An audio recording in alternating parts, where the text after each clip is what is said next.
Saudara Putri. Saya Zamaria. Kami ingin membuat video tentang mempresentasikan hasil analisa yang bertema Enterprise Research Planning.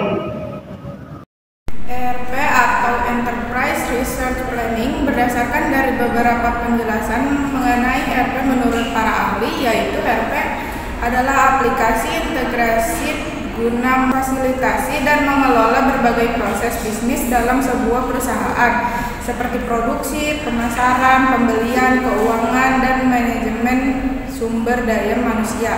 ERP dapat diimplementasikan dalam skala besar atau bertahap. ERP menyediakan struktur untuk meningkatkan dan memperkuat sistem informasi dalam organisasi dengan informasi.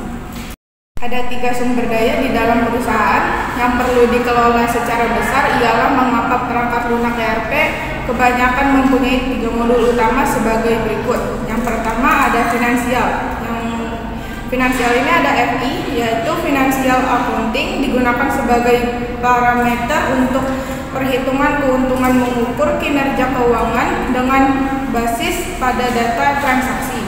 Yang kedua ada CO atau controlling. Fungsi dari modul CO adalah untuk mendukung 4 kegiatan produk: pengendalian investasi, pengendalian kegiatan keuangan, memantau dan merencanakan kegiatan pembayaran sesuai dengan jadwal, pengendalian kegiatan pembelian, perdagangan, dan penggunaan data dalam unit kerja, pengendalian biaya dan keuntungan berdasarkan semua aktivitas perusahaan. Yang ketiga ada IM, yaitu investasi manajemen. IM ini berkaitan dengan fungsi TR. IM lebih ditujukan untuk analisis investigasi jangka panjang dan aset tetap dari perusahaan untuk membuat keputusan. Yang keempat ada TR, yaitu treasury. TR berfungsi untuk mengintegrasikan antara cash management dan cash forecasting dengan aktivitas logistik dan transaksi keuangan. Yang selanjutnya ada distribution dan manufacturing. Yang pertama itu ada LE, yaitu logistic execution, yaitu modul yang berfokus pada eksekusi proses logistik mulai dari penerimaan barang hingga pengiriman ke pelanggan. Yang kedua ini ada SD, yaitu sales distribution. Modul SD ini ditekankan pada penggunaan strategi penjualan yang mampu mengantisipasi perusahaan pasar. Yang selanjutnya ada human resources, yaitu berfungsi untuk memudahkan melakukan manajemen yang efektif dan tepat waktu terhadap gaji, benefit, dan biaya yang berkaitan dengan SDM perusahaan, melindungi data personalia dari pihak luar, membangun sistem perekrutan dan pembangunan SDM yang efisien melalui manajemen karir. Ini ada konsep dasar ERP. Sistem ERP adalah sebuah terminologi yang diberikan kepada sistem informasi yang mendukung transaksi atau operasi sehari-hari. Dalam pengelolaan sumber daya, perusahaan sumber daya tersebut meliputi dana, manusia, mesin, suku cadang, waktu, material, dan kapasitas. Selanjutnya ada arsitektur ERP. Sistem ERP sekarang ini banyak menganut sistem arsitektur 3 tier atau lebih. Dalam sistem arsitektur 3 tier, unsur interface berjalan di client. Yang pertama ada presentation layer, yaitu graphical user interface atau GUI, atau browser untuk memasukkan data dalam mengakses fungsi sistem. Yang kedua ada application layer, aturan bisnis, logika fungsi, dan program yang menerima atau mengirim dari server ke database. Yang ketiga ada database layer, yaitu manajemen transaksi data termasuk pula ke metadata-nya. Baik, selanjutnya masuk ke karakteristik ERP. Nah, sistem ERP atau disebut Interesting Resource Planning memiliki beberapa karakter utama yang menjadikan alat penting dalam manajemen bisnis. Menurut Daniel Elornick, karakteristik tersebut meliputi: satu, itu ada paket perangkat lunak yang terintegrasi atau dirancang untuk lingkungan penggunaan servis baik secara tradisional maupun berbasis jaringan. Yang kedua, ada integratif proses bisnis yang memandukan sebagai besar proses bisnis sehingga memfasilitasi aliran informasi yang lebih lancar di seluruh organisasi. Yang ketiga, ada pengolahan transaksi. Sistem ini memproses sebagian besar transaksi perusahaan yang membantu dalam pengelolaan data dan informasi secara efisien. Keempat, itu ada basis dan terpusat.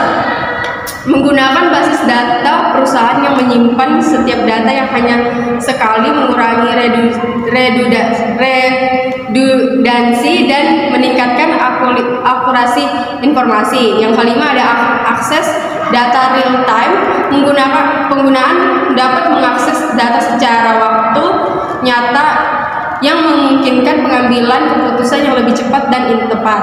Yang keenam, itu ada pemanduan proses transaksi dan proses perencanaan, memungkinkan integrasi antara kegiatan transaksi dan perencanaan, memberikan gambaran yang lebih holistik tentang operasi bisnis. Yang ketujuh, itu ada dukungan multimata uang dan bahasa. Sistem ini mendukung perusahaan multinasional dengan kemampuan untuk mengenali berbagai mata uang dan bahasa. Yang ke-8, itu ada penyesuaian tahap pemrograman ulang, menggunakan penyesuaian untuk kebutuhan khusus perusahaan tanpa perlu melakukan program kembali, memberikan fasilitas dan implementasi. Selanjutnya, itu ada keuntungan penggunaan ERP. Penggunaan sistem menawarkan berbagai keuntungan, antara lain yaitu ada efisien dan efektivitas, menyediakan sistem integrasi yang memungkinkan proses dan pengambilan keputusan dilakukan dengan baik, lebih efektif dan efisien. Yang kedua itu ada integratif global. Sistem ini mengatasi perbedaan yang membahas budaya dan valuta sehingga memudahkan integrasi data di tingkat global. Yang ketiga, itu ada penggunaan kebutuhan sinkronisasi, menghilangkan kebutuhan untuk memperbarui atau menyinkronkan banyak sistem komputer yang terpisah dan menyederhanakan manajemen data. Dan itu ada pertimbangan dalam memilih perangkat lunak. Itu memilih perangkat lunak dia melibatkan beberapa pertimbangan, yaitu ada ukuran dan kompleksitas proses bisnis. Perangkat lunak harus mampu memenuhi kebutuhan organisasi berdasarkan volume transaksi dan kompleksitas proses bisnis. Yang kedua, ada pengalaman vendor. Pengalaman vendor dalam implementasi dengan perusahaan yang memiliki proses bisnis serupa sangat penting untuk memastikan keberhasilan. Yang ketiga, ada kemampuan vendor. Tidak selalu vendor besar menjamin kualitas. Kemampuan mereka dalam memahami proses bisnis dan mendefinisikan proyek sangat krusial. Selanjutnya itu ada penerapan sistem ER dalam perusahaan. Ada beberapa cara untuk menerapkan sistem ER. Yang satu adalah integrasi langsung, mengganti sistem lama dengan sistem ERP secara menyeluruh meskipun ini berisiko jika perusahaan tidak siap. Yang kedua, ada strategi phasing, mengimplementasikan sistem ERP yang berbeda di setiap unit bisnis, dimulai dengan satu unit sebagai proyek percontohan untuk mengurangi risiko.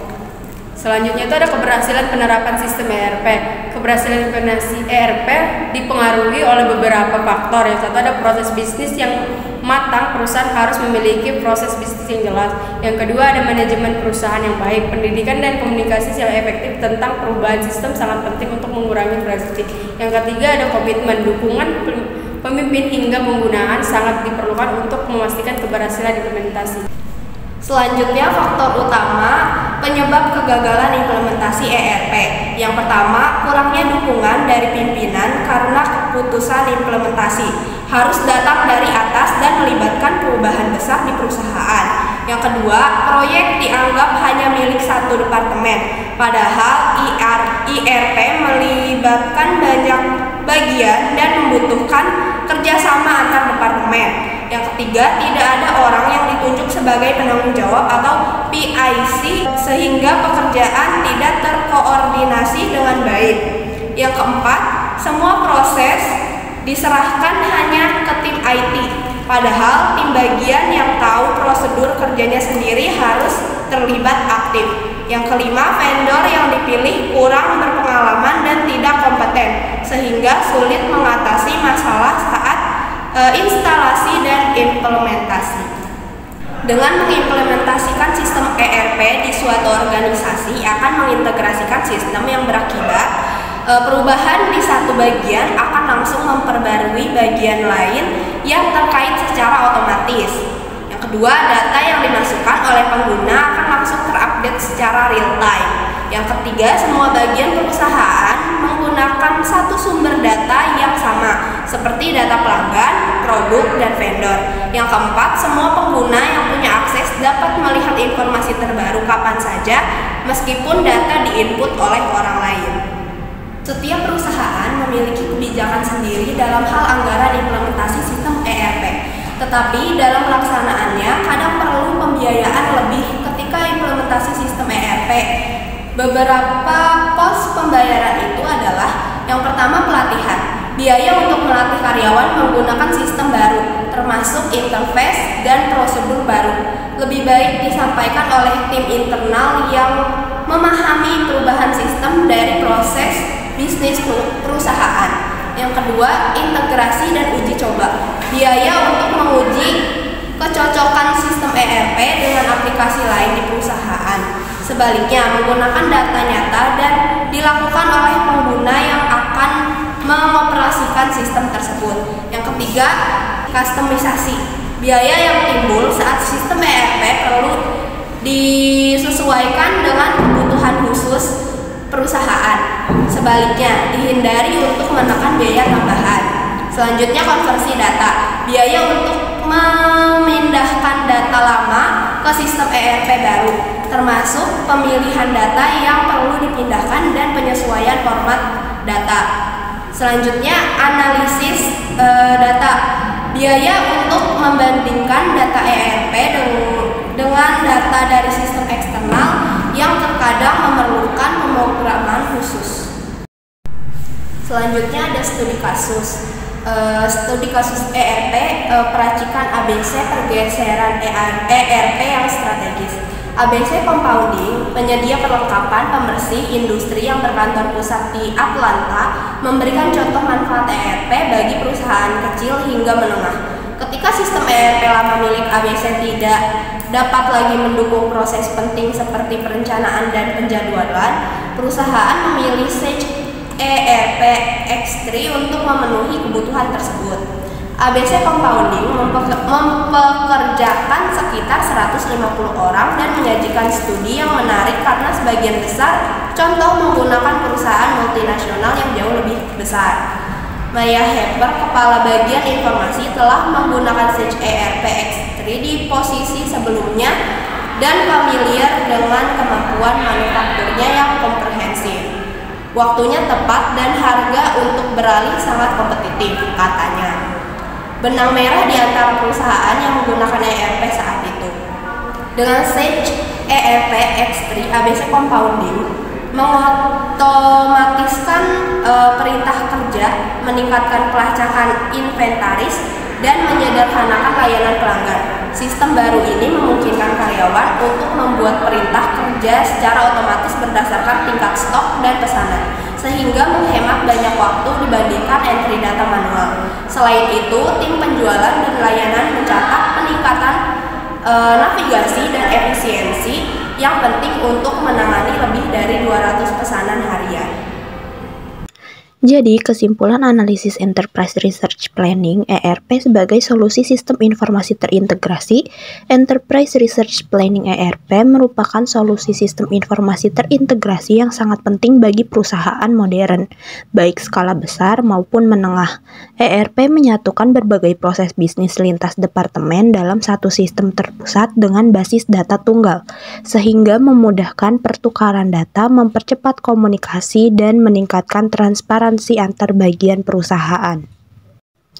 ERP menyediakan kerangka kerja yang memungkinkan otomatisasi, integrasi, dan efisiensi dalam pengelolaan proses bisnis utama seperti keuangan, distribusi, manufaktur, hingga sumber daya manusia. Dengan sistem yang terintegrasi, perusahaan dapat mengurangi pekerjaan manual dan meminimalkan risiko kesalahan data. ERP juga terdiri dari berbagai modul yang dapat diimplementasikan secara bertahap sesuai kebutuhan perusahaan. Hal ini memungkinkan perusahaan memulai dari satu modul sebagai pilot project dan mengembangkannya secara bertahap, sehingga risiko kegagalan dapat diminimalkan. Secara keseluruhan, ERP adalah investasi strategis yang dapat meningkatkan efisiensi, efektivitas, dan daya saing perusahaan. Namun, implementasi ERP harus dilakukan dengan perencanaan matang, manajemen perubahan yang baik, serta dukungan penuh dari seluruh elemen perusahaan agar tujuan integrasi sistem informasi dapat tercapai secara optimal.